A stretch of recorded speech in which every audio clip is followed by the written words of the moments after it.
All right, the recent federal government shutdown saw Georgia's congressional delegation step up and hunker down for the 43-day-long fight. As we do each Friday, let's bring in 11Alive's Zach Merchant, who's the co-host of the Georgia Vote. Welcome to the show, my friend. Hey, Chesley. Good to see you, as always, on a Friday. All right, shutdown's over. What's up next? The shutdown is over, but there is a lot coming up next. You know, we've had this conversation 43 days now, well over a month, at this desk every week on Friday saying, hey, what's the status of this shutdown for month or weeks, more than a month. I said, it's still stuck, it's still shut down. That has changed. But the core issue at the center of the whole debate, there were a couple in the beginning, but really it calcified into this fight over what to do about Affordable Care Act subsidies. These enhanced subsidies, they're set to expire at the end of the year. Democrats pushed to, in their view, they wanted any new funding bill to reopen the government to include an extension of those subsidies.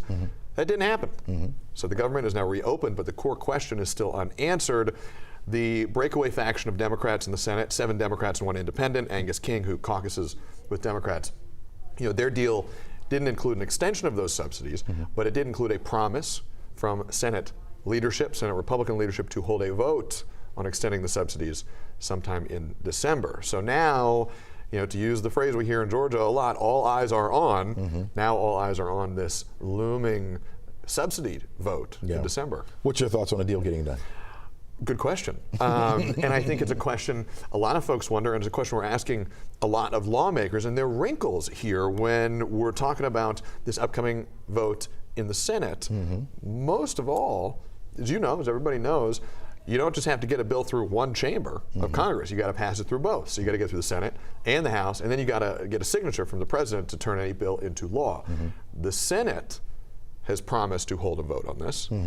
House leadership, Speaker Mike Johnson, and others, Republicans, have been very circumspect about whether they're going to hold a vote at all. What we've heard from, we talked to Republican Georgia Congressman Buddy Carter, Mike Collins, others. They say, hey, that was a Senate promise. It wasn't a House promise. It's an open question if this vote will happen in the Senate and if it passes, and then B, if it gets over to the House, what the House will do with it. There are a lot of wrinkles here. How much pressure could we put on them or have our lawmakers put on them to get a vote done?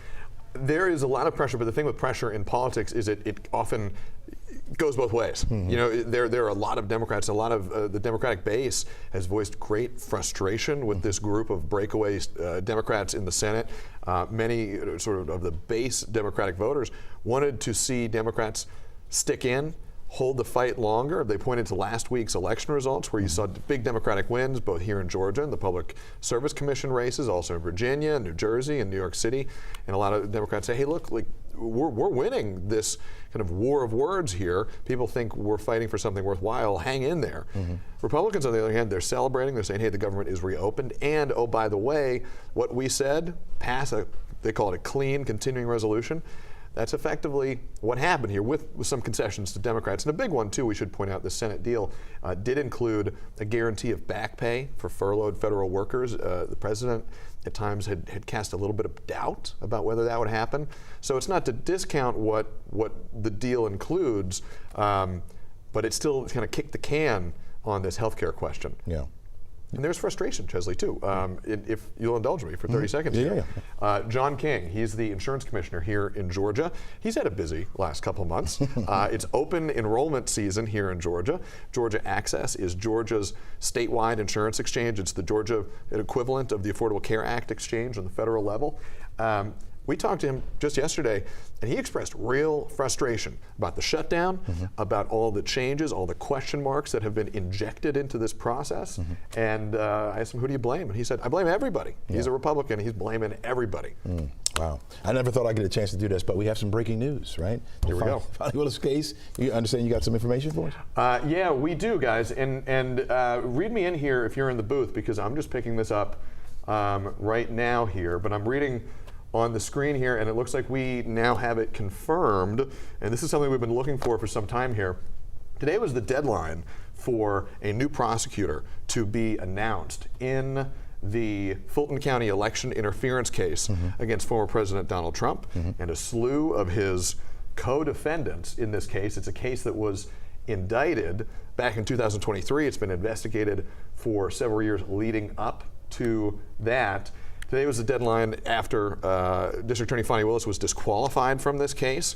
A judge gave Pete Skandalakis, who is the leader of the Georgia Prosecuting Attorneys Council, gave him until today to appoint a new prosecutor, because that's what happens in Georgia if a district attorney gets disqualified from a case, which is what happened here. As you know, we've covered it for some time. The Prosecuting Attorneys Council, the PAC, takes the case over. He had to then, Pete Skandalakis and the PAC, they had to find somebody to take this case on. And we're going to, let's just stick with this here. This is a fluid situation. We're kind of learning as we go here. But guys, as you're getting more information, if you could tell me in my ear here, the big news here is this: there is a new prosecutor set up to take over the Fulton County election interference case. And we're going to be tracking who that is, what's going to happen next with the case. Likely it's still going to be a long time for more developments and what happens ultimately with this case. But the fact that there is a new prosecutor means that the case is not done. Right. It's not done today. Somebody new is going to take this on, and then it'll be up to them, this new prosecutor, to determine what happens next with the case. Do they throw it out? Do they keep it going? Do they keep parts of it and throw other parts out?